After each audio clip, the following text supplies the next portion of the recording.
Hello, everybody, and welcome to the fourth in our series on innovation in renewable transport fuels.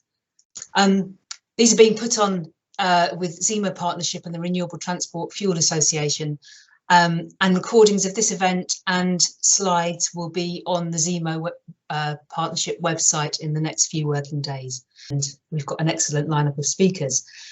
And we're very lucky to have Leigh to chair for today. Leigh is the Sustainable Aviation Fuels and Carbon Manager for International Airlines Group. She's involved with project development and policy work and is striving to make renewable and sustainable aviation fuels and other renewable technologies business as usual for the aviation sector. So Leigh, over to you. Yeah, sure. Sorry. Right.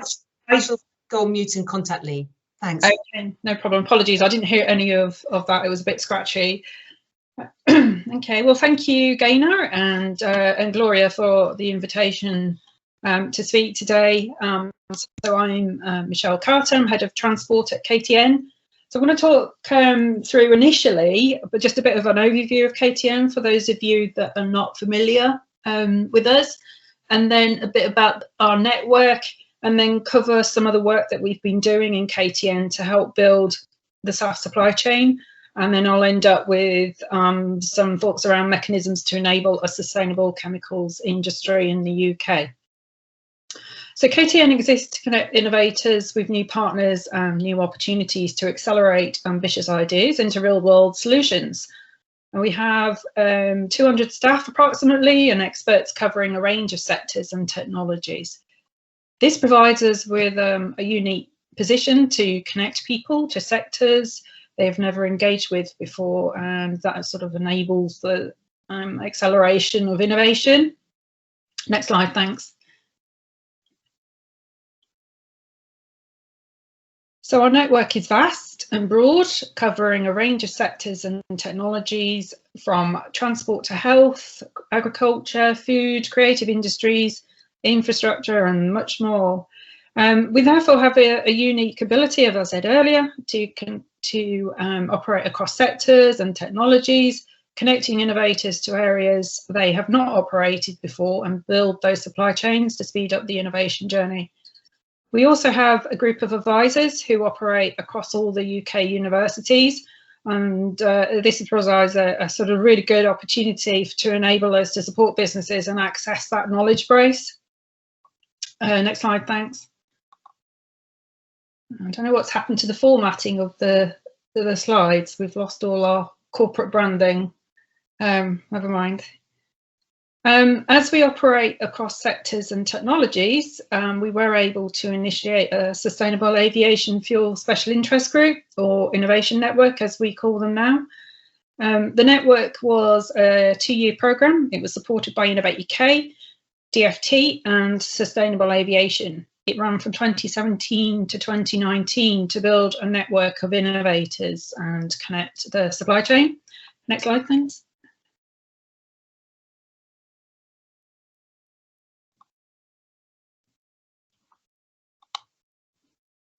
Have you got the next slide there? Thank you. Okay, so in 2 years, we built a vibrant network of people interested and operating in SAF, and that number of 450 is continually growing as we engage with more individuals. So even though the network has formally ended, this activity is still ongoing. We supported 120 companies find expertise or source grant funding and made 85 introductions.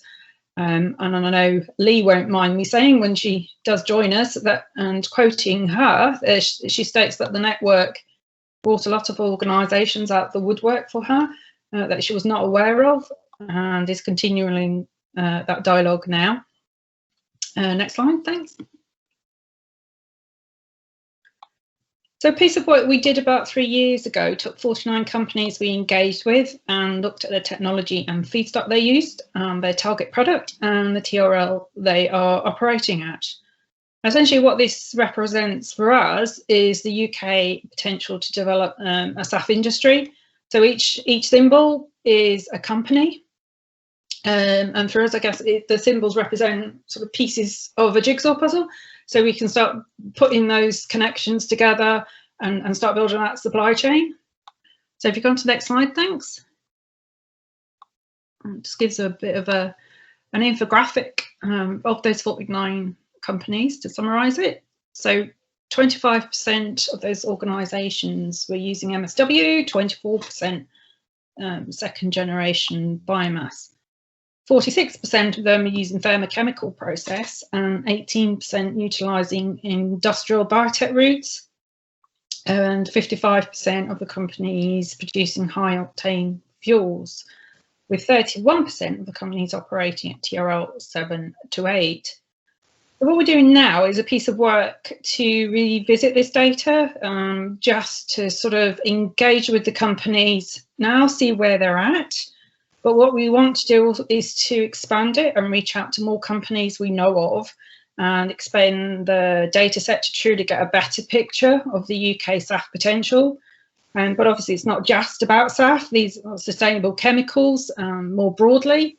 So we want to get a better understanding of where the competition for feedstock is likely. Thank you, next slide.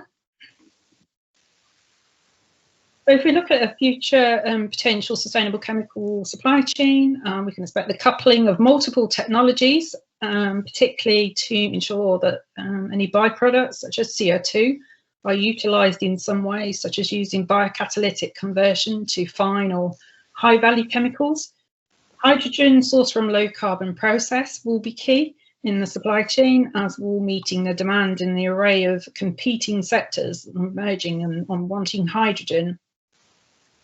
Multiple technologies and multiple feedstocks to make the chemicals of the future can drive the product valorization. And my colleagues in chemistry team are working to build these future supply chains and are plugging those operational gaps to enable companies to add value and reduce waste and emissions. So that's the piece of work that we're doing now. Next slide, thank you.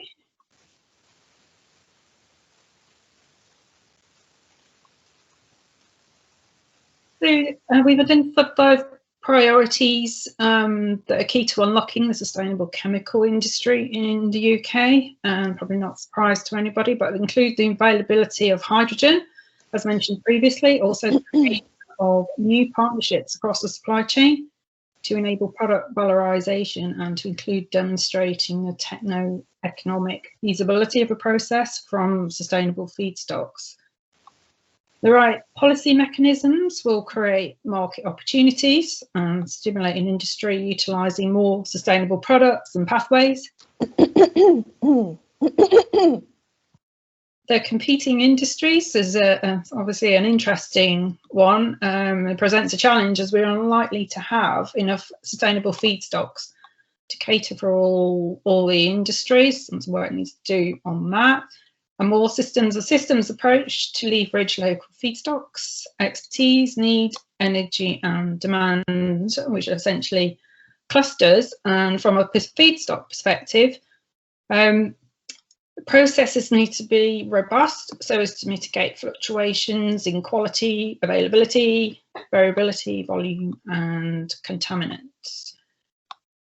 Next slide, thanks. And this is my final slide. So it's just to sort of say, in a nutshell, that sort of gives an overview of some of the work that we've been doing in KTN to support the SAF industry, and we will continue to do this piece of work as we move forward. So thank you.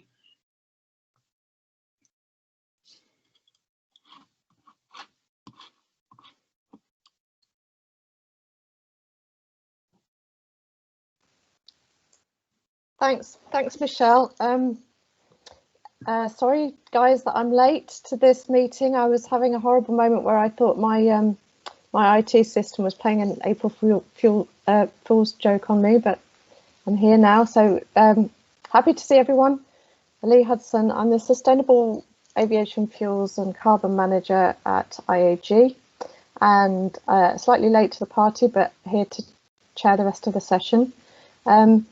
So I want to hand over now to Neville Hargreaves from Velocys.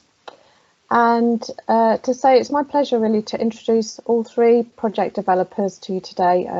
I've been working in the sustainable aviation fuel space for over a decade now, and I remember when I first started this job way back, sitting on a plane coming back from Brussels, and I happened to be sitting next to an oil company executive who'd been at the commission to talk about reducing carbon emissions from fossil fuels. And at that point, I asked him the question, do you think we'll ever see a day where sustainable fuels are part of the mix for aviation? And he laughed and said, I don't think so. I think it'll be a very long time before we do. Well, happily for me, that's been a lot quicker than he thought. And we've seen today more airlines joining the net zero pledge. The American carriers have just signed up today, and increasing numbers of oil company suppliers also signed up to net zero, which SAF will be really essential for. So I'm going to hand over to Neville and say thank you very much. Thanks very much, Leigh. Well, good morning, everybody. It's my pleasure to join this meeting and to kind of start the ball rolling with giving you a bit of an example of a project in this space. Before I do that, I'll give a bit of an introduction to my company, Velocys, and also maybe try and position a little bit what we're doing in relation to the journey that Leigh described to a sustainable aviation future.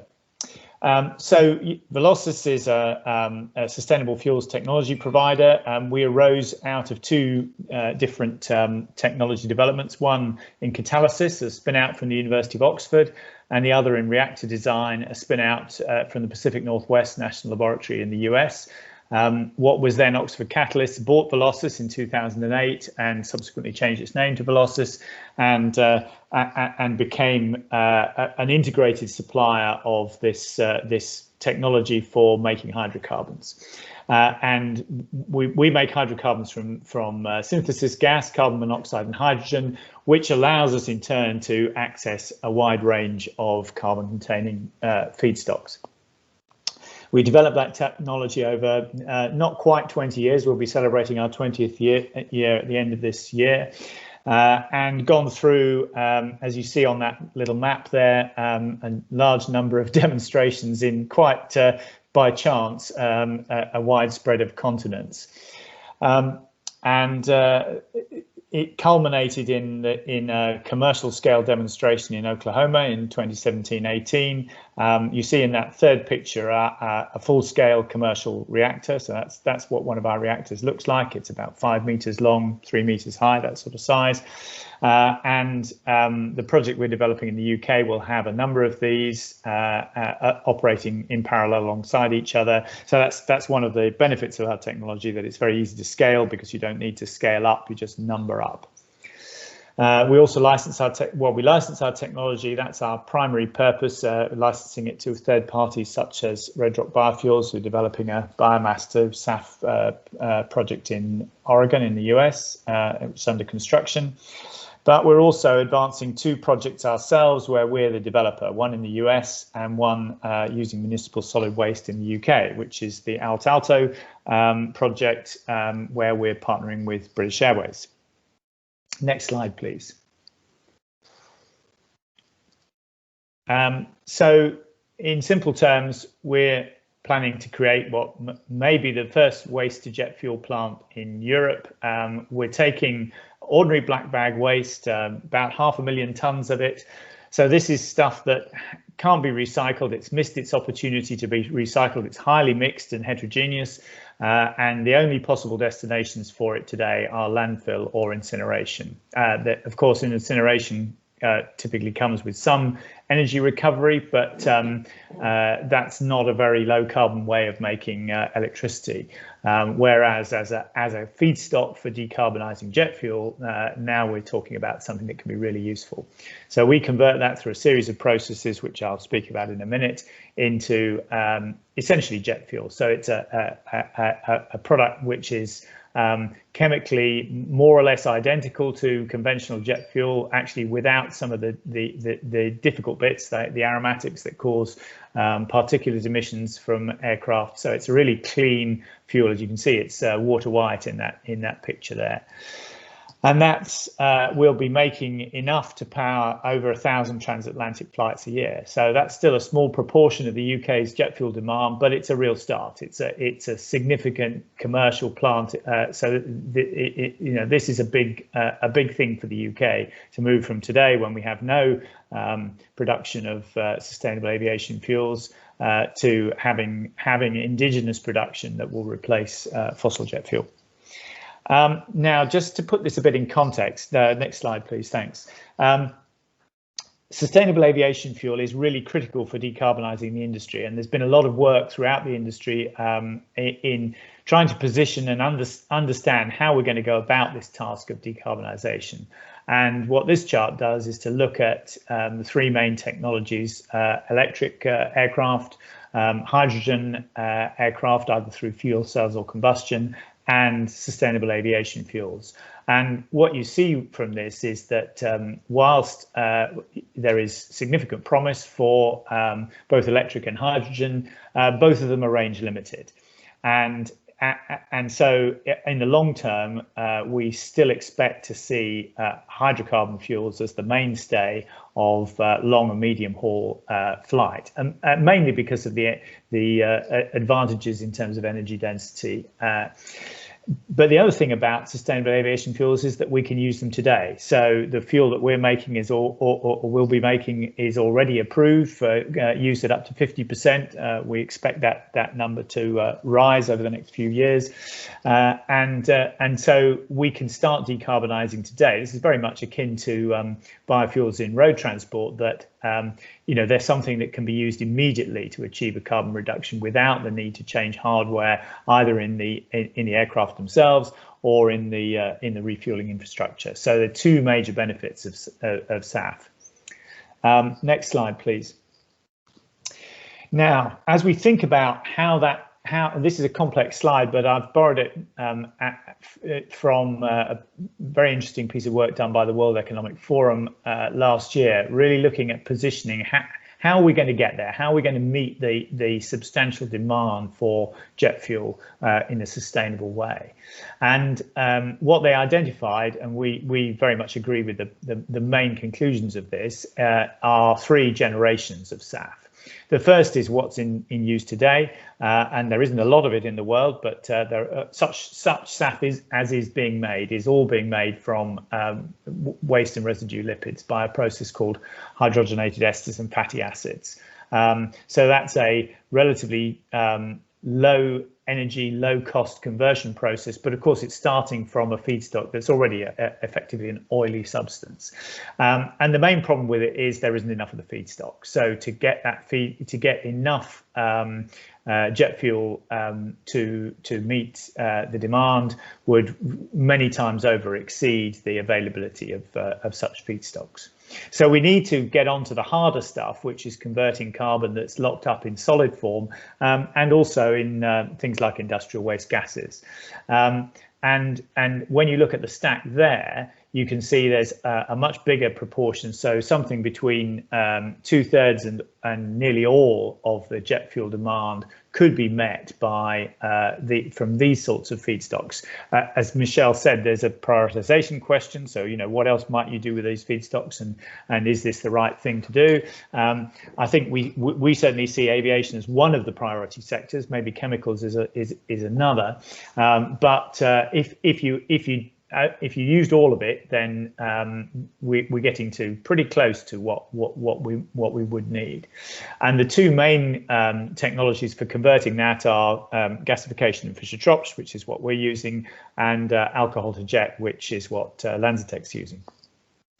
And then as we get to the third generation, this is really unlocking the carbon constraint by shifting to captured carbon. So this is power to liquids, or e-fuels, where you're taking carbon dioxide from the air, renewable hydrogen, renewable power, and using that to reduce the carbon into a form where we can use it and build it up again using our Fischer-Tropsch process. And we certainly see that as a very important technology in the long term, because it releases that constraint. It is a pretty expensive thing to do, and it is always going to be, because you've got to put in as much energy as you're going to take out, and a bit more, because the carbon dioxide has no energy content. So it's an energy carrier. It's not an energy source. So that's the challenge, but I think it's a very important part. So in summary, first generation, yes, we should make use of that, but it's really important for the future of this industry that we address the second and third generations, which is what we're about.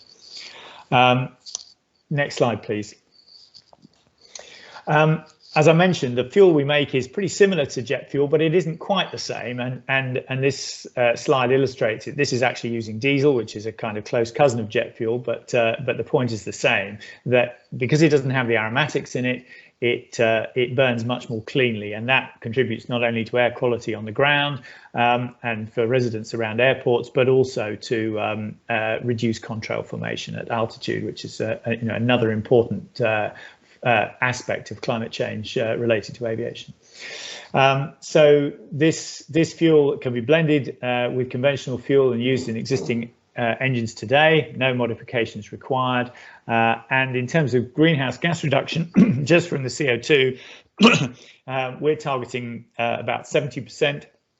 In other words, we in the course of preparing that fuel from a biomass feedstock, we're the biogenic component of municipal solid waste. We're using about 30% as much energy as you would in preparing the same amount of fuel through refining and then burning in the aircraft. Sorry, I'm just noting the question. I'll come back to that in just a second.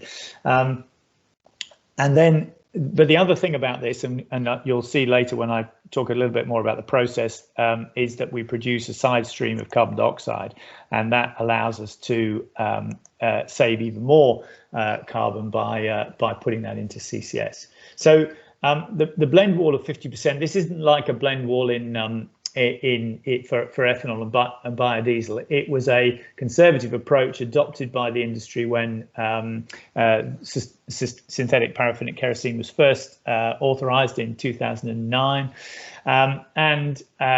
There are a few technical issues with older aircraft that need to be solved, but the industry's working, the manufacturers are working quite hard on this to be able to raise that to 100% in the future. At the moment, it's not an issue because there's not nearly enough of this material to get to 50%. But over the course of the next decade or so, we expect to be able to get to 100. Next slide, please. So this is a summary of the process, and you can see that in this slide, Velocys is actually playing two different roles. We're supplying one part of the technology, but we're also integrating it with the aid of our engineering partner, Worley, so that we get an end-to-end solution. So we're taking our residual waste, we're conditioning it, that's physical processing, so removal of inerts, metals, that kind of thing. And then we have a conditioned feedstock ready for the chemical processing.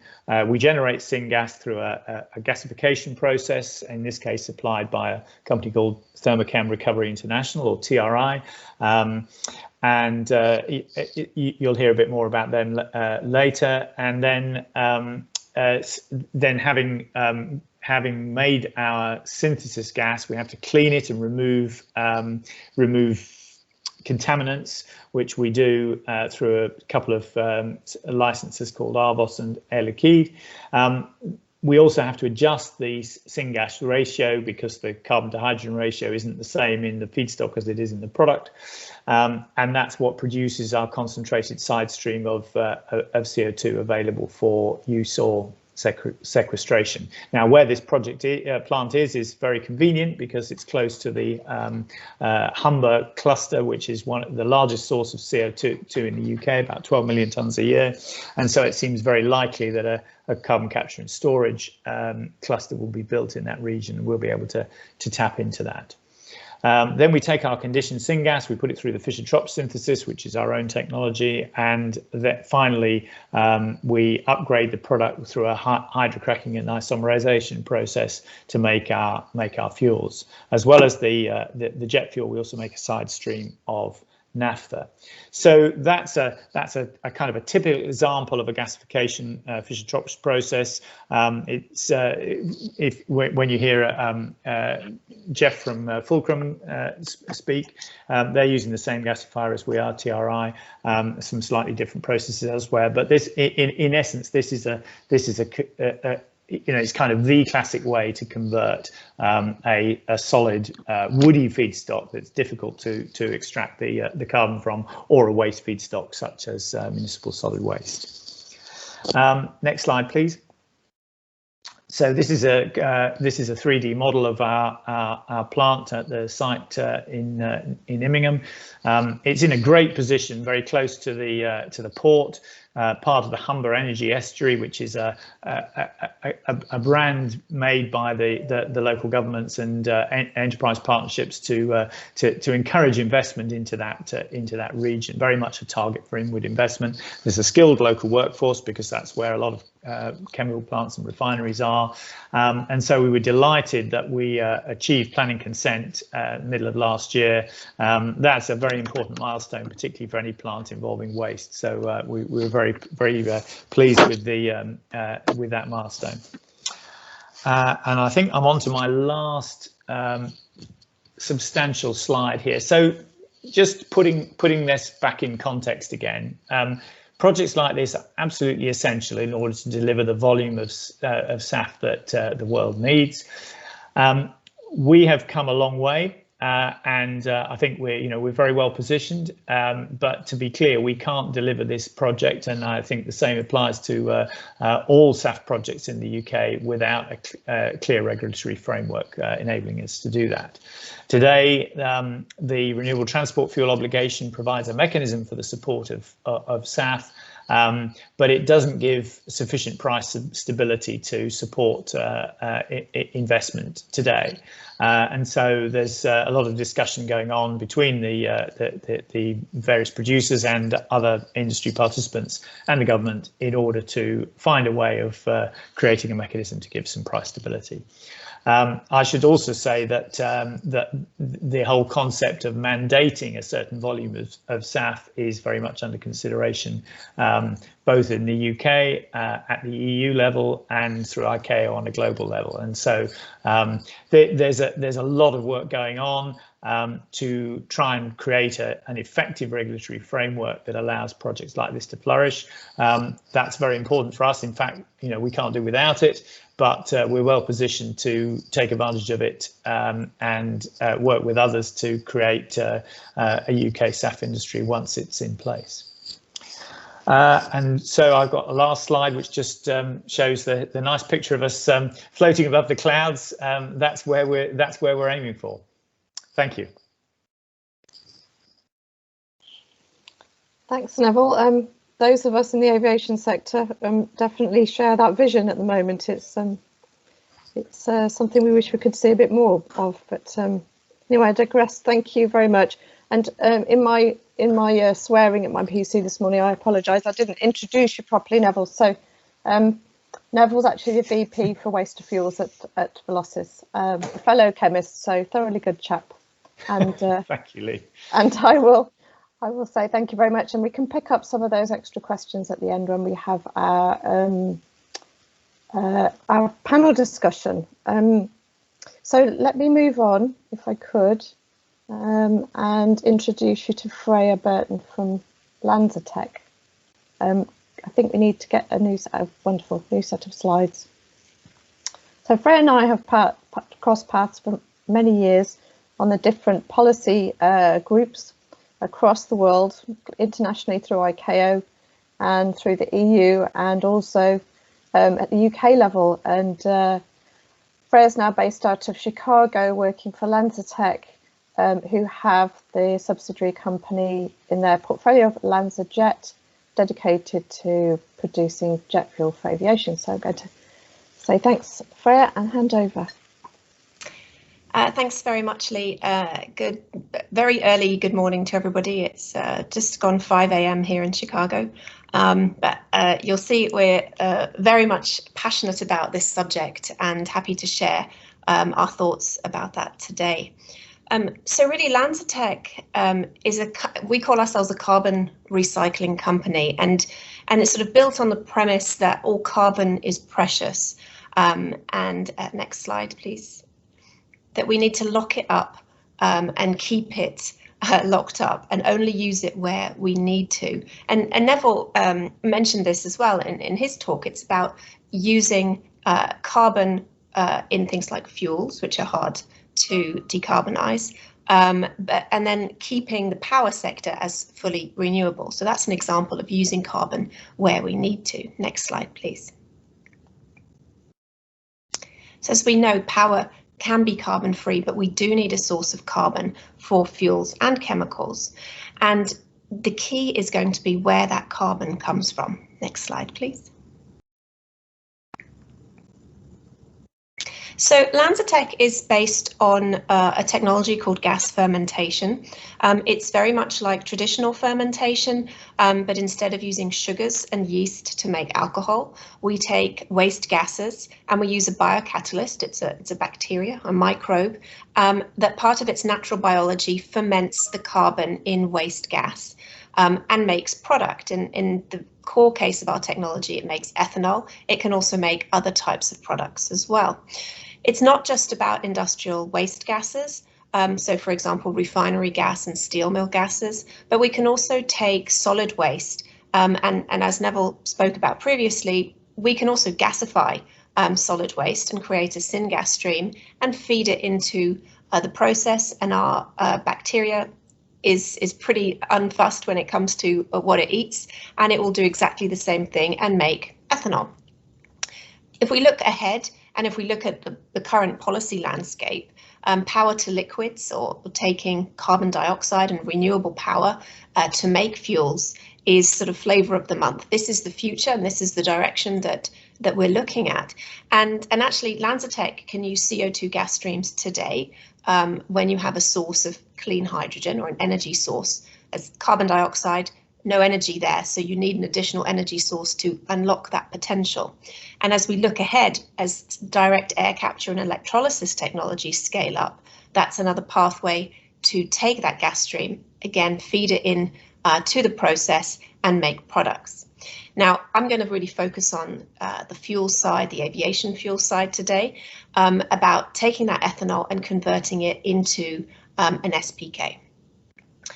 I just briefly touched upon making chemicals because, you know, that's a sort of unsung part of the energy challenge that we have today, is the amount of fossil that's going into the chemical sector, and it is only growing.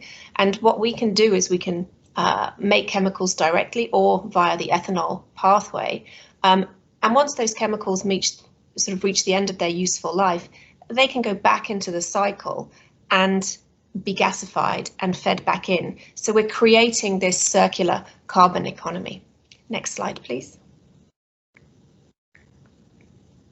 So it sounds like science fiction, so it's always nice to throw in some photos of an actual operating plant. This is our first commercial plant in China. It's taking steel mill emissions from a working steel mill a couple of hours outside of Beijing, and it's converting those into ethanol. In China, there are a lot of ethanol mandates for road transport fuel blending, and at the moment, a lot of that ethanol is being already sold into that market. But what we have done is taken some of that ethanol in the past and converted that into a sustainable aviation fuel. And I'm going to focus on that today. Next slide, please. Just touching upon other projects that we have, and also just to show the diversity of inputs. We've been scaling this technology for many years, and what we've done is, and now I'm not a chemist, Leigh, I'm a biologist, we've been scaling the chemistry, the biology and the engineering in parallel from the beginning. So I've been at Lanzatech since it started, and from the very beginning, we really worked on pushing that whole technology up together. And that's why we've been able to look at all these different feedstocks with our reactor design around the world. So we've got municipal solid waste in Japan, refinery off-gases in India, industrial emissions from the steel and metal processing industries in China, agricultural residues in India.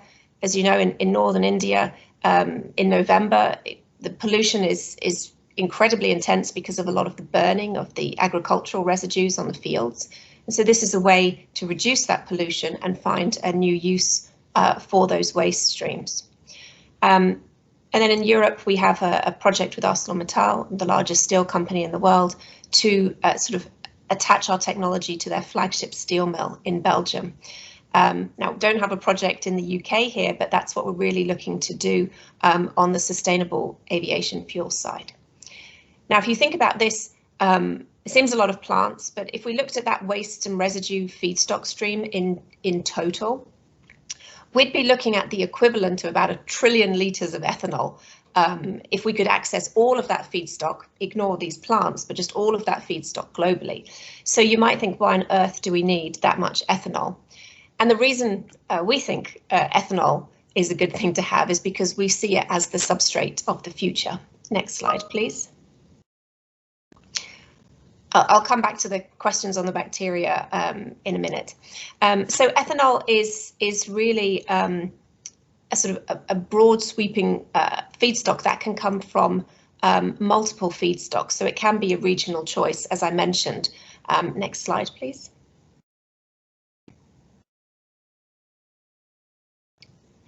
And we see it as a starting point for multiple pathways. And so if you just click again, you just go through all the clicks so everything's up. Thanks. So I mentioned that we can make chemicals through the ethanol pathway as well as directly. And just an example here is converting to PET and make yarn, so synthetic fibers, granules for bottles. So that's an example of a bottle that was made for L'Oreal last year. We're working with FENC to convert our PET pellets to yarn to be used in apparel, in the apparel sector, and also for things like seatbelts. So again, other ways to help decarbonize the aviation sector. But let's look at the aviation fuel side. So we can take this through a process of conversion, which we call the alcohol to jet platform. We've been working also with Pacific Northwest National Laboratory and the US Department of Energy to scale this technology that's been developed over a number of years to take ethanol, any source of ethanol, and of course the focus is on sustainably sourced ethanol, and converting it through these series of steps into diesel and jet fuel.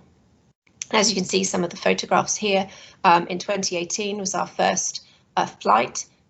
After we went through the ASTM approvals process, our first flight with Virgin Atlantic, and then a second flight with Al Nippon Airways in 2019. And we haven't done additional flights because we don't have the fuel yet. We're now building our first SAF plants, or alcohol to jet plants. Next slide, please. So Neville touched upon this as well, and I think it's a really important message is, you know, we all focus on carbon reductions, which of course is important, but there are other sustainability benefits for sustainable aviation fuels.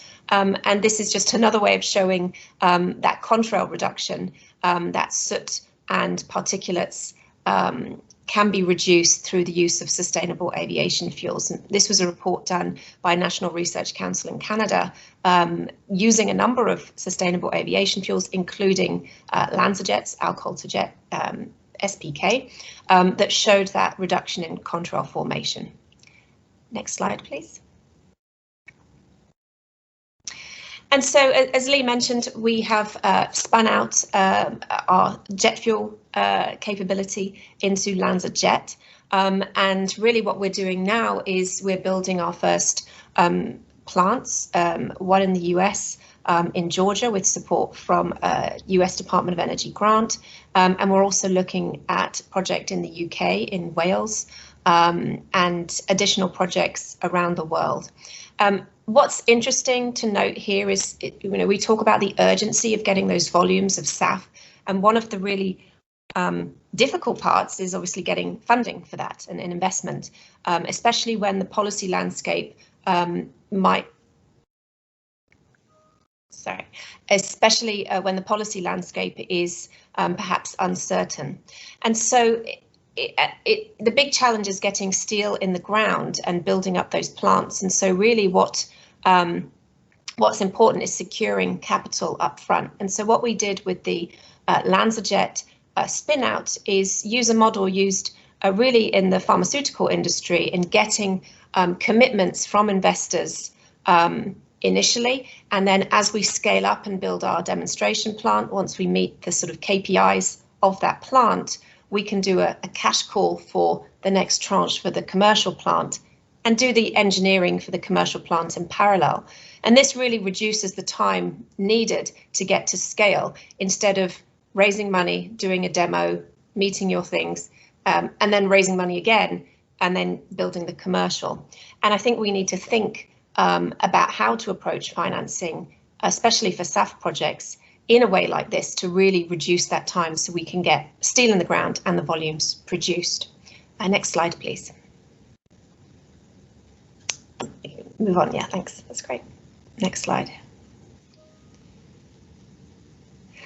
So really what I want to say here is just to touch on the policy, which I think we will discuss shortly in the panel discussion. But I think, some of the real blockers for new technologies are about definitions, which link to policy, and which then ultimately link to the financial support mechanisms that are in place, because they might either be tied to policy definitions, and also market stability, which then can be challenging for investors. And so really we should be looking at outcomes-based policy, a bit like the low carbon fuel standard in the United States, look at overall sustainability benefits, carbon reductions, and so on. And if we must have an input-based policy, it should really be technology neutral and support all solutions.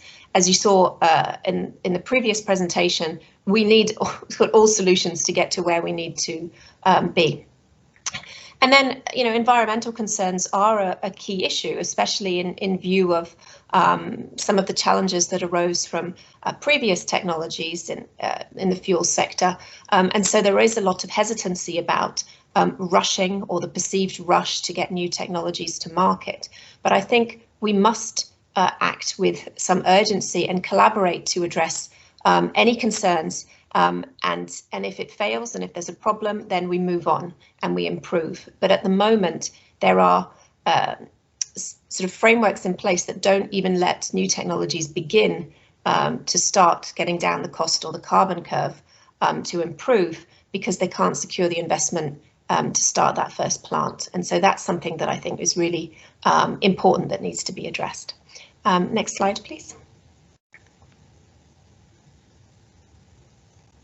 And so just wrapping up here, and I'll use this slide to address one or two of the questions that I think I can remember. The bacteria is an anaerobic bacteria, an acetogen that eats carbon as a part of its natural biology. It's one of the oldest life forms that really started out life when the world had an atmosphere that was essentially probably very similar to that in a steel mill, or hydrothermal vents in the ocean. So that carbon consuming capability is part of its natural biology. It's very stable and robust at industrial scale. We've been working with this bacteria for a number of years.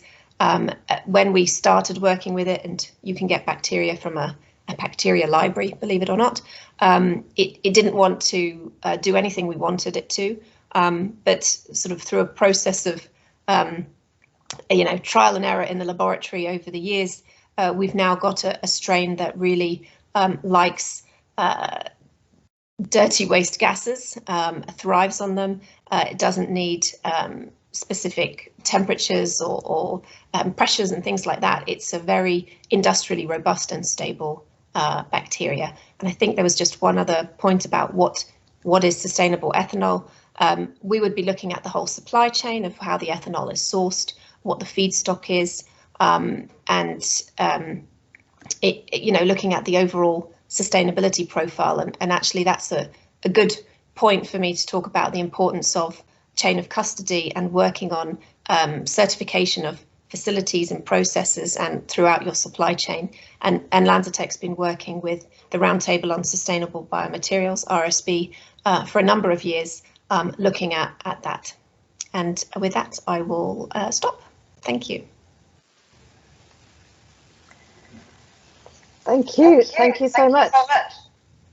And I just wanted to say that anxious not to be biased to chemistry, I want to say how incredible the opportunities are from biological processes. I mean, let's face it, the planet's been doing it far better fixing carbon than most chemistry can do over the millennia. So I really appreciate that very comprehensive presentation. I think we covered the key questions, but we'll get to the panel discussion so we can pick up any later on. And thanks, Freya. Thank you very much. Thanks, Leigh.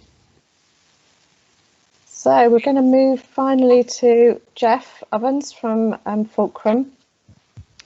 And I feel that Jeff and I have also been working together for a long time, when Jeff was previously at Cathay Pacific as their Sustainable Fuels Manager. So we have a lot in common over our history. And Jeff's from the engineering side of aerospace, mechanical engineering. And he's now currently the lead for Fulcrum in Europe on sustainable jet fuel projects. So I'm going to hand over to Jeff to give us his presentation. Thanks, Jeff.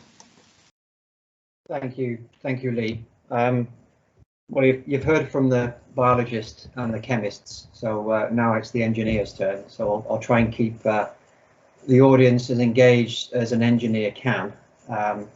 So what I'll do, I'll just jump straight in. I think it's worth noting that both Neville and Freya did an excellent job of explaining the need for SAF in aviation from both a physical and a policy perspective. So I won't dwell on those particular topics. What I will do is I will put some focus on a facility that's almost operating. It's our first facility that we're building in the US. It's a real facility. It'll be producing fuel very soon. So I think it's important to, despite the forward outlook for the SAF industry, it's important to remember that there are facilities that are about to be turned on, as it were. So I'll try and focus more on the physical side of things. So just to introduce Fulcrum, we're a renewable fuels company. We were founded in 2007, and back then, almost 14 years, the objective of the company was to produce fuels from waste. So despite the relatively recent focus on waste-derived fuels, we've been at this for a number of years now. And really, off the bat, you can sense that we've been developing our first project since 2007. So you can clearly see the challenges that the industry faces. To pick up on a point that Freya made about getting steel into the ground, it's taken us what was 12 years to get that steel into the ground, and we had to overcome a number of both technical and financial challenges to get there. But I'm happy to say that we are there, and we are about to turn the corner. So during that period, we've spent that time essentially designing, testing, and demonstrating our process at various scales.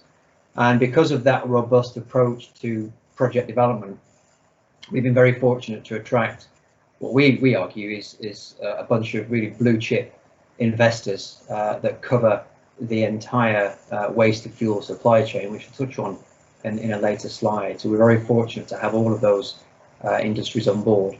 As I say, we're about to commence the startup or late commissioning of the world's first dedicated waste to transportation fuel facility, which is based in Nevada, just outside of Reno, and I have some more information on that.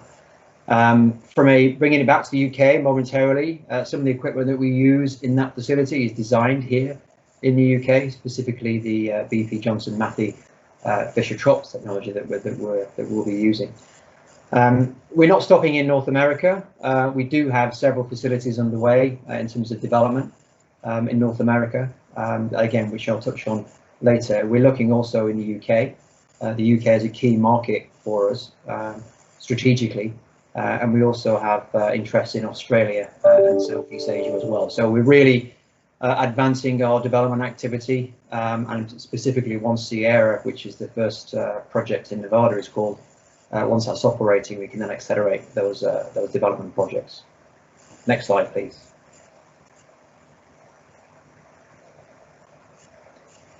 So this really is a duplicate of one of Neville's slides in terms of why we need sustainable aviation fuel and what Fulcrum can offer. So I don't intend to go into too much detail, but fundamentally, you know, we're looking to solve or help to solve two global issues, and that is really the buildup of waste into landfill or inefficient incineration, and also the decarbonisation of aviation. Next slide, please. So this is the process that we use. Again, it's from a process perspective, it's identical to the process that Neville is using in the Altalto project. We start with feedstock processing. So we take the raw black bag waste. So it literally is the contents of your rubbish bin or trash can or garbage can, depending on where you're tuning in from. We take that waste and we remove as much of the recyclable material as we can for onward sale, and also the ferrous and non-ferrous metals and inerts and other elements that could potentially harm our downstream process. And what we end up with is what we call an engineered feedstock, which is high in biogenic content, very dry and very high in calorific value. And it's the ideal feedstock for the downstream process. Once we have that engineered fuel, it goes through a process of gasification to generate the carbon monoxide and hydrogen that we talked about earlier. Again, through the cleanup process over the FT reactor, which is the BP J.M. Davy technology that I talked about, and then finally into the product of choice. And at this point, we have a significant focus on aviation fuel for our output for obvious reasons that we've already gone into detail on. But we do have the ability to produce diesel as well. So we're relatively flexible in that case. Next slide, please. So our fuel is drop-in. Again, no changes to infrastructure required. Once the fuel that we produce is blended up to the 50% limit that we've discussed before, it's a drop-in fuel, which means it can be used in aircraft engines, storage, delivery systems as per fuel today. The fuel has passed numerous global certification requirements, including ultra-low sulfur diesel and commercial and military jet fuel. The life cycle emissions, assuming we can access carbon capture, can potentially be less than zero. I know that's difficult to get your head around, but indeed the case, if we capture pretty much all of our CO2 and plant emissions, we can essentially end up with a carbon negative fuel. And as I say, it does qualify for a number of the global renewable fuel standards, particularly those in the US and here in the UK. Next slide, please. So I mentioned the partners that we've been lucky to recruit over the years, and these partners represent the entire supply chain. So remember, the supply chain is waste to fuel. So these partners here, these are all investors in our business. They have skin in the game. So we have waste management, waste connections for our feedstock supply for North American plants, and we have a 15-year offtake agreement with those companies. So the aggregating and collecting feedstock is not an issue for us for the next 15 years.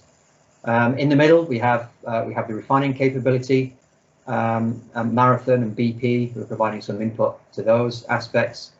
And then a bit of an oddball in the whole process, we have Marubeni, who's Marubeni Corporation, who's a large Japanese conglomerate, who are looking to heavily decarbonise their assets, and they've been a significant help to us in terms of our development activity.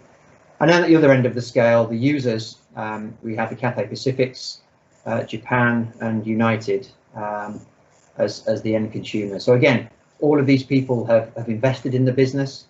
They bring not only the financial backing that we need to develop these expensive processes, but also they bring experience to help guide us in the right direction. Next slide, please. And the next one, there we go. So I mentioned the Sierra Biofuels plant that's in commissioning at the moment. Essentially, this process or this facility is in two separate parts. The first one is the feedstock processing facility. So this is again where the black bag waste arrives, is processed into the engineered fuel. This facility now will be in its 4th year of operation. We've had almost 3 upgrades now to that project to ensure that we're getting the on-spec fuel that we need for our downstream process. And we're now getting that. We're producing on-spec fuel regularly, so we're very happy with how that's being developed. In terms of the Sierra project itself, we're taking about 350,000 tonnes per year of black bag, and from that we get about a 50% yield from that black bag of engineered fuel. So you can see the amount of material that we remove for onward recycling or remove for onward landfill, such as soil and dirt, and the glass and the metals, which are also removed. And then a significant portion of that 350 is moisture as well. So you can see from the 350 coming in, it's about a 50% yield. Next slide, please. This is just a picture. Those of you tuning in from the waste industry will be very familiar with this type of feedstock and result feedstock. It's kind of a solid recovered fuel, which is well known in the incineration and cement industries globally as a potential coal alternative. But we're looking to use it to produce our low carbon transportation fuel. Next slide, please. So once that material has left the feedstock processing facility, which in the case of Sierra is not next door, it's about 7 miles away, but for all intents and purposes, it's pretty close. That enters the refinery, and you see a picture here of the refinery itself, which is based in Reno. This facility is where it undergoes the thermochemical conversion into fuels. It's about 98% mechanically complete now. All of the major pieces of equipment are installed, and we're just finishing off some of the final bits of piping and wiring. So again, almost there. It'll produce about 10 million gallons of fuel from that 175k tons of processed waste coming in. The plant itself is energized, so it's now connected to the grid, and some of the initial commissioning has commenced. And we're looking for steady state fuel production around the 2022 timescale. Clearly, we've had, as everybody, we've had a significant impact from COVID-19, and that's really put us back by over 12 months. So yeah, we're pretty much recovered from that impact now. So we're back on target to complete the commissioning. Here's another image of the same project. It's relatively small in oil and gas terms. It's only about 19 acres, but you see on this site it's fully self-contained. There in the background, the tall structure next to the crane is the gasification island, and then essentially you go down the process train through the various gas cleanup processes, Fischer troughs, and then the end product is in those brown storage tanks that you see in the foreground.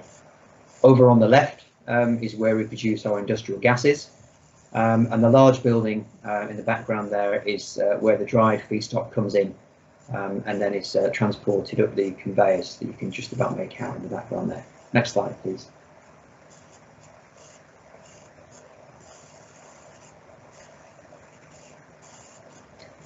Same plant, different angle. The large tank in the foreground is the emergency fire water, so hopefully we'll never have to use that.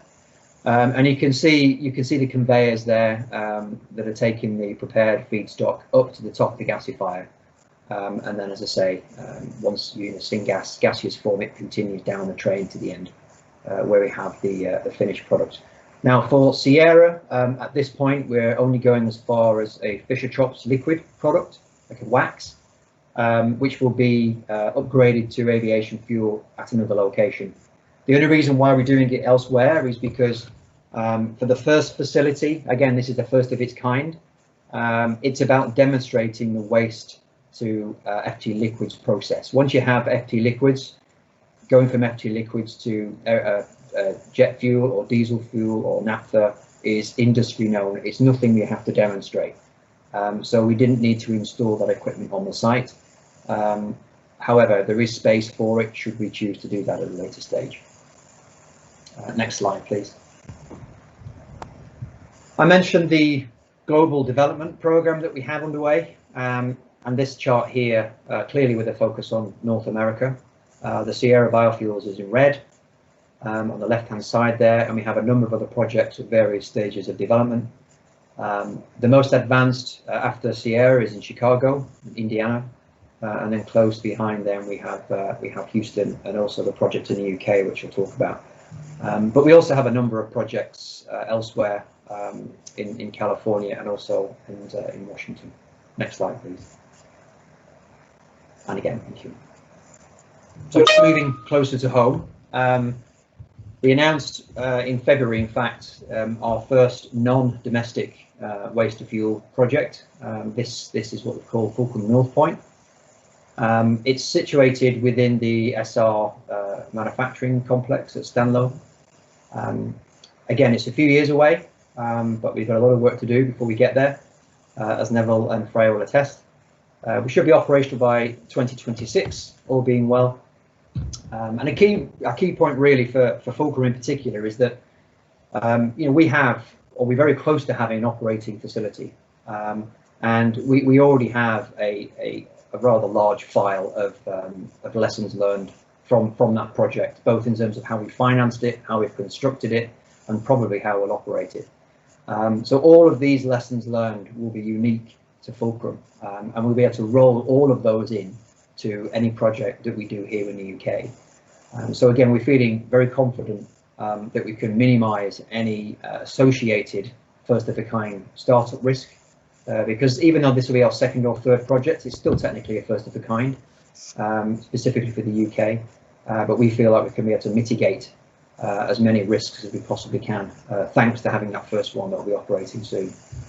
From a jobs perspective, it's quite lean given the size. It's about 100 permanent jobs, but about 800 during construction. The Northwest really offers a perfect location for this type of process, and indeed there are a number of locations in the UK that offer the type of skills and the infrastructure that we need. But specifically at Stanlow, we've already got a lot of interest from interested parties, both in petrochem and other disciplines, ready to help us out. The infrastructure, which is second to none at Stanlow, there is a pipeline that connects the refinery straight to Manchester Airport and other airports in the UK, and our facility will have a physical connection to that pipeline, so that will be a first as well. So that really enables us to take a lot of the logistical challenges and carbon intensity issues associated with trucking of fuels out of the equation, and we can use existing infrastructure. Clearly in the Northwest, Manchester, Liverpool, there's large conurbations of waste, which we'll obviously leverage as much as we can, whatever's available. And the transport links, again, with it being an industrial area. Next slide, please. So just to touch on the higher kind of policy messaging that both Neville and Freya have articulated well. From my opinion and Fulcrum's opinion, the UK really does have an opportunity to be a leader in the SAF market. All of the pieces are there, particularly in waste-derived fuels, be it industrial gases or residual waste. Clearly, the 2050 net zero target is a catalyst for this type of industry, but it's imperative that we address the policy issues that's been highlighted previously.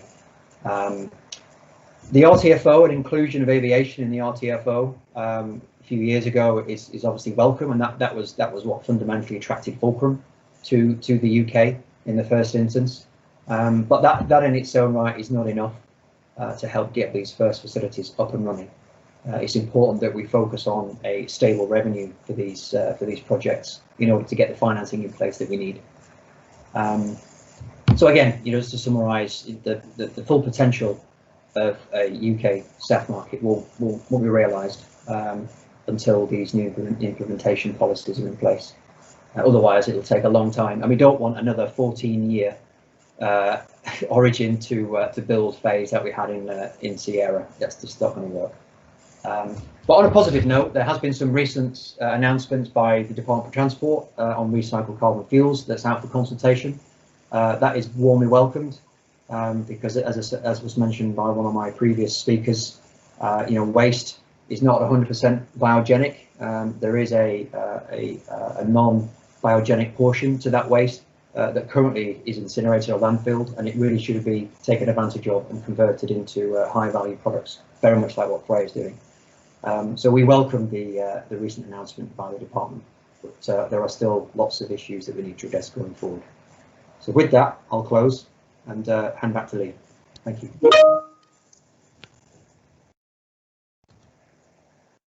Thank you. Thank you very much, Jeff. So I think we're going to move now to a panel discussion. So can I invite all of our speakers to switch their cameras back on? We have a little bit of time left. There are lots of questions, which is great. But Chair's prerogative, I'm going to ask the first couple.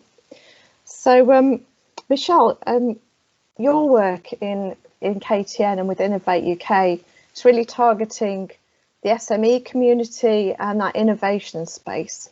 So I wanted to ask you, in terms of what the UK is really good at there, why are you optimistic about what you've seen from the works that you guys have done up to now in through the SAF Special Interest Group and other work that you do on aviation fuels? And I also wanted to know if there are people on the call who are interested in learning more about what help's available and what you think will be happening this year from the Jet Zero Council and other initiatives on SAF.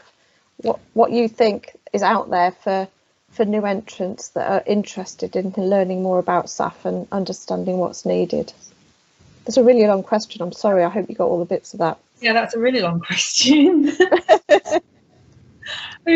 Reasons to be optimistic. Should we just summarise it as that, I guess? So I think in the UK, we have real strength in our knowledge base. I think I just want to highlight that as well. So really good expertise in feedstock optimisation, chemical engineering.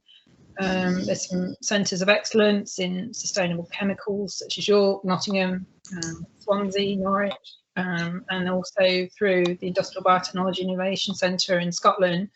And then in terms of scaling up, we've got CPI that's the sort of best to assist with that as well. But I think the expertise that we have is sort of right for businesses, including SMEs, to collaborate with and accelerate the UK SAF industry. But if you combine that with all the mechanisms that the other panellists have highlighted, including the RTFO, we've got forthcoming consultation on SAF mandate, the Jet Zero Council, SAF delivery group, that's running in the moment. And then we've got the 15 million green fuels, green skies competition as well. So that's aimed at accelerating the development of production plants. And then I've got to mention, of course, the 3 million for the SAF clearinghouse, which is to support that early stage fuel testing. So that's a really, the cost of the testing is a real barrier to market entry. So that's a real opportunity, particularly for SMEs, to have their fuel approved. There's quite a lot to be optimistic about that. Yeah, and then we've got the, I guess, all the mechanisms around the 10-point plan. There's lots to be, positive. Can I ask, Michelle, I know it's a work in progress, any ideas when that fuel testing funding will be made available to for people to bid for? This year? No, no exact date at the moment, no. Okay, thank you. That's and it's interesting actually hearing all the presentations. We did some work through the Sustainable Aviation Group earlier, well actually it was late last year, looking at the opportunities for putting SAF, integrating SAF into other industrial clusters, and how SAF would integrate with existing refining and carbon capture plans. And that came out really strongly. We had some help from the guys at E4Tech. Came out really strongly that there would be key clusters. And I think hearing Freya and Neville and Jeff, it bears that out, that there will be key locations around the UK for SAF to be integrated. So the South Wales, the North East and North West. That's a really exciting thing for the aviation sector, that it's a multiple story for us in the UK. So I wanted to then ask the all of the three fuel developers. I mean, you're kind of unique in that you're developing both in the US and here in the UK. So I was curious to know, with the experiences you've had in the US and the types of support you've had in the US, what's different? What's enabled perhaps a little bit more progress in the US on construction as opposed to what's happened in Europe and the UK, and whether there are things that you think we can learn from the US approach? Freya, do you want to start? Sure, I can add a little bit to that. So Lanzatech's building a demonstration, an 8-stage demonstration plant in Georgia, in the US, and that's really had a lot of support from the Department of Energy. And I think just in general, in the US, there's more funding, that the number is higher, and there's more opportunities for funding at both the R&D and the later stage scale up. And that later stage is really important. But that first stage is also important. So getting that initial work done to progress projects. There is a lot of funding available in the US for that, either through the US Department of Agriculture, the USDA, and the US Department of Energy as two great examples. These can take the sort of the path of sort of grants and certain project funding opportunities. So that's something that's really helpful at a federal level, and then just at a state level. There are a number of states that offer, and maybe Neville and Jeff can speak to this from their experience, but that offer advantages and programs to accelerate permitting, or there are incentives for certain feedstocks and so on. So these sort of all come together to make it a very attractive place, or landscape. I don't want to bash the UK, because they're actually creating a really nice environment for SAF. I think the challenge that we have in the UK is that the pace is slightly slower. The numbers are lower. I mean, it's just a matter of scale.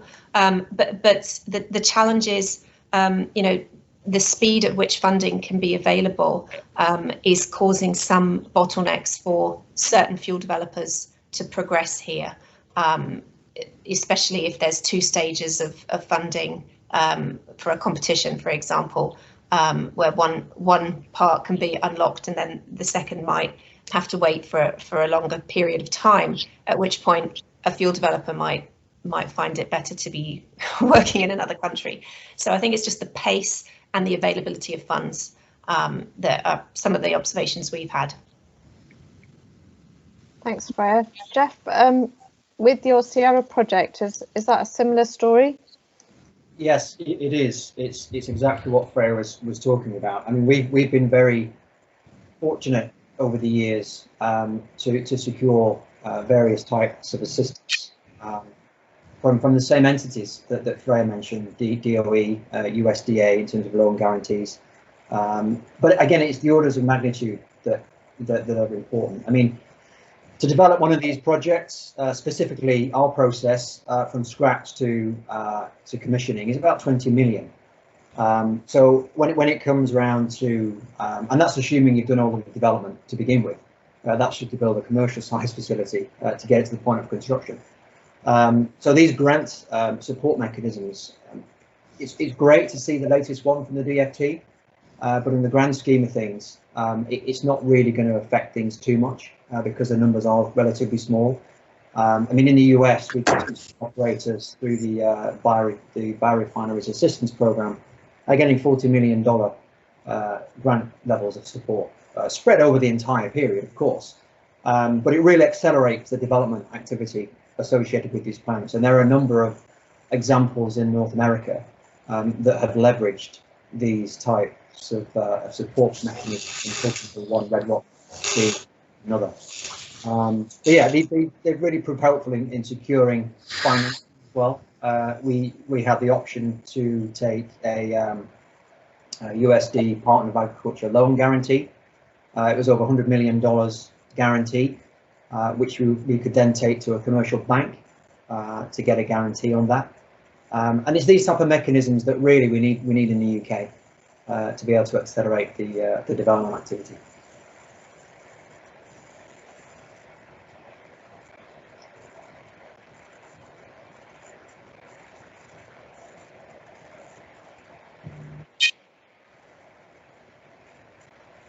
Neville?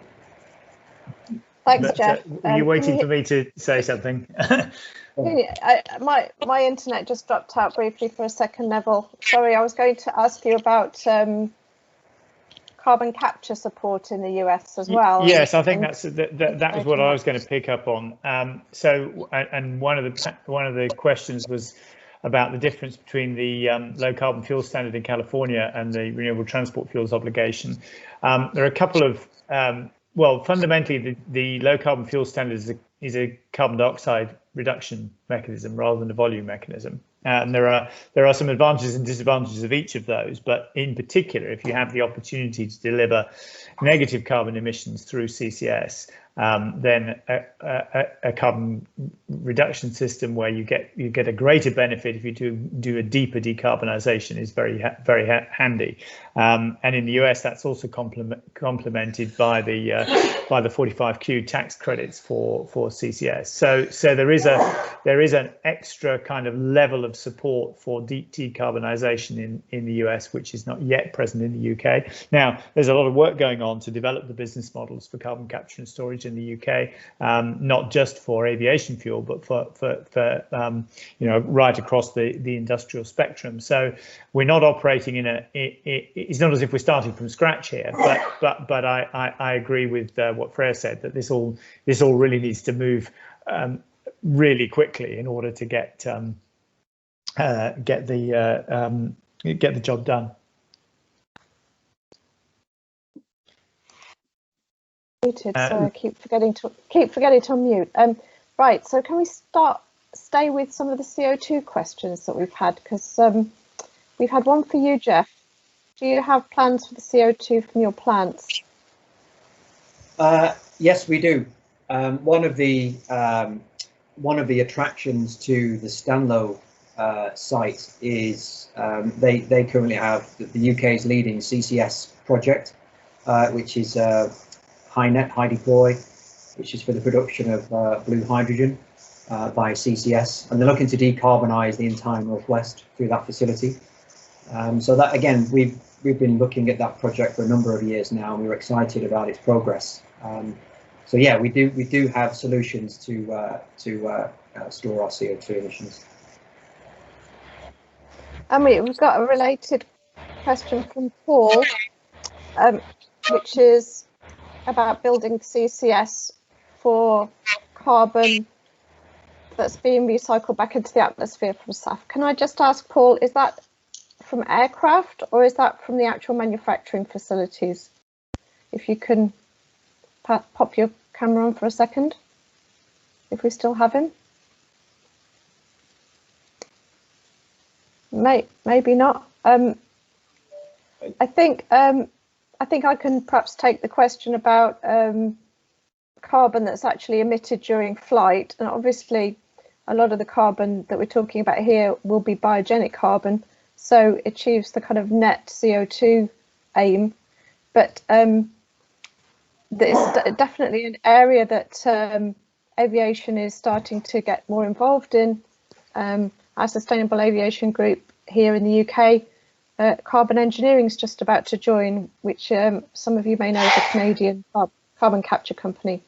So I think it's a technology that we're in the aviation sector, we're anxious to see develop quickly alongside SAF. So it's not a case of there's one solution for aviation. We know that there's going to be multiple technology solutions.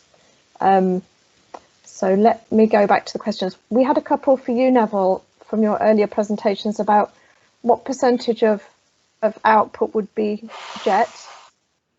And let me just check the other one we had. And what are the byproducts of the process?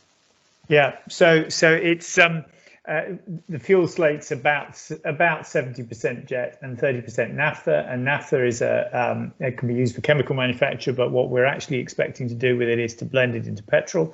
So it's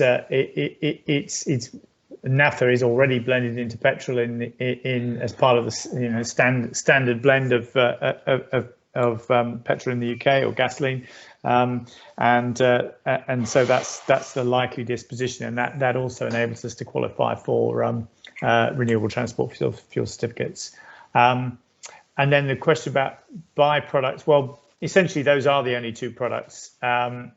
We make some water, but that's cleaned up and recycled within the plant, and what can't be recycled is discharged through normal water treatment processes.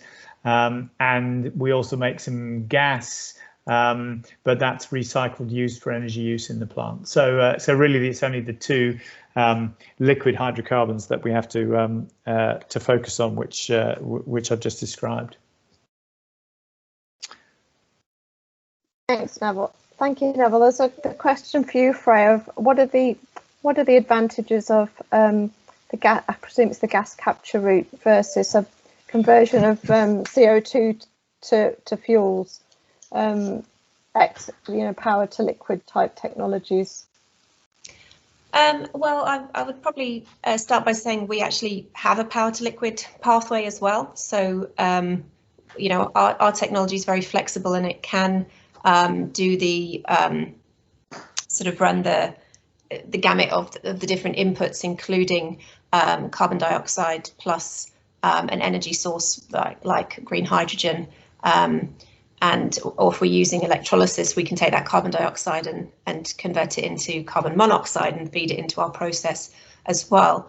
And of course, there's going to be energy requirements if you're bolting on these additional units, for example, for electrolysis. But the future is renewable energy, as I mentioned. The focus there is going to be on having a green grid around the world, and I guess looking at the questions really about cost and carbon, and about how what's the better technology pathway to get a lower cost and lower carbon. But I'll come back to the point, we need everything, and all of our plants over the lifetime of the plant will get better because the grid will get greener, and so on. I should probably just add that the Lanzatech core process, so taking the waste gas to product, it is at sort of room temperature and atmospheric pressure, so it doesn't have a lot of energy requirements that some pathways need. But again, these concerns of cost and carbon will all come down for all the pathways as process improvements happen. And one other point, on a carbon perspective, because we've got this ability to consume CO2 when there's an energy source available, we can actually add a CO2 cycle into our process and sort of feed any process emissions back into the system to have that sort of overall reduction get larger. Thank you, Freya. We had a question actually for everyone about how much SAF do you think is feasible for the UK, and perhaps it's a question for, how optimistic are you that SAF can be a replacement globally? And also, when to the projects, when are airlines flying on your fuel now, and when do you think that will start happening, if that's not the case? Look, Jeff, do you want to pick that one up first? Yeah, sure. Well, the second question, airlines are not flying on our fuel yet. That's Fulcrum fuel. However, airlines are flying on fuel produced through FT synthesis. So from a technology perspective, the fuel is already approved and is in service. We expect to be flying aircraft on our fuel hopefully early next year. Neville? We expect to be having aircraft fly on our fuel from probably 2026. And any view about how much SAF you think the UK could produce?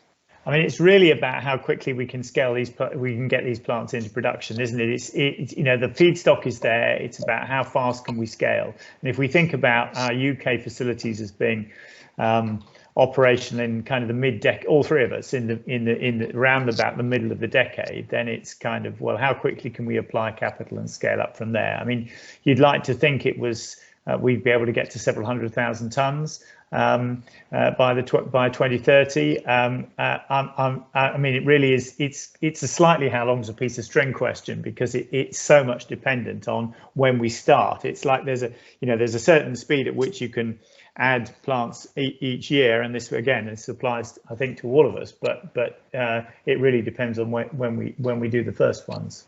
Sorry, that's a vague answer, but it's the reality. It can only start once we can only ramp up once we've started.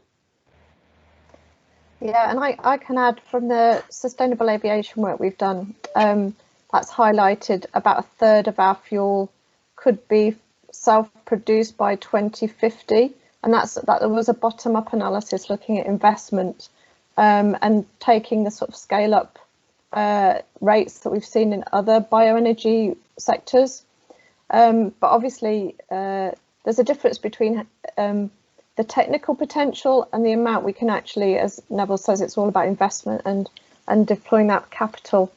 And I'm conscious that we have 2 minutes left on our time, and I'm not going to get through all the questions, so whether or not we can pick those up and send something out, I'm going to hand over to Gaynor now and say thank you very much. It's been a really interesting hour or so, and I've really enjoyed the questions, and I am a tad disappointed that nobody put a picture of an existing SAF plant, hidden away in a volcano crater somewhere as an April Fool's, but I can forgive you that. But so thank you very much for the really interesting presentations. Thanks, Gaynor. Thank you. Well, thank you to all the speakers. Yes, I think that was an excellent session. It really was very, very thought-provoking. And thank you to all the speakers. As mentioned before, the event, the presentations and the recording of this event will be on the Zemo website in a few days' time. I don't think I've got anything else to say other than, and I'm so glad, Leigh, that you managed to get your IT problems sorted out and join us, because you did chair a great panel session there. And I was particularly impressed by the way that the speakers also managed to pick up some of the questions as they came in from the chat. So all was done very well, I think. And thank you to Gloria behind the scenes on the question. Thank you to everyone. Thanks. Thank you, everyone. Have a good afternoon. Bye-bye. Yeah.